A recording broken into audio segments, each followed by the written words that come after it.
So everybody always wants to know how they can continue to provide customer satisfaction. And a lot has been spoken and written about customer service and how it differs from customer satisfaction. But what are some things that you might be able to do in your organization to create customer satisfaction?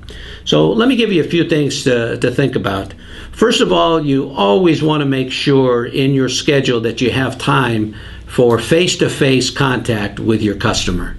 If you don't have that, then there's really no rapport and there's no solidifying of that relationship. And when you meet with your customer, you want to be confident, you want to be able to listen to what they're saying, and really look for opportunities to maybe even expand the service that you provide for them. But most importantly, you want them to identify a face with the name. You've heard a lot of times that before you had the contract, you were always around.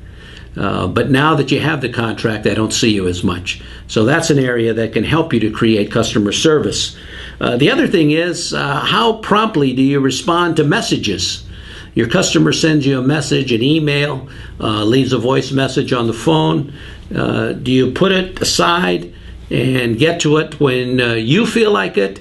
Or do you respond the way that you promised you would respond when you submitted the proposal for the original contract?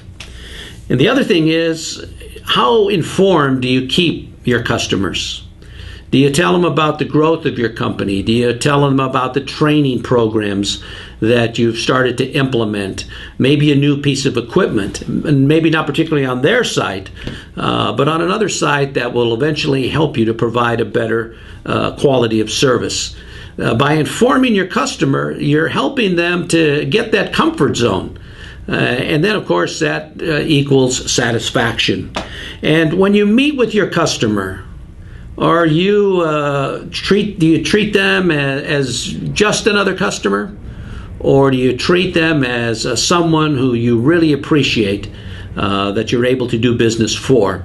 So you really want to have the manner of being approachable, being friendly, and really getting across that you appreciate the business that customer has given you. And then what you want to do also within your organization is really see whether you have a customer satisfaction policy.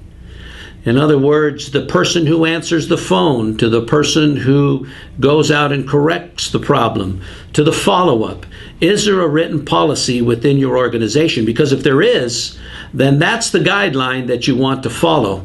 If you don't have a policy, customer service or customer satisfaction policy, then you want to make sure that you develop one as soon as possible.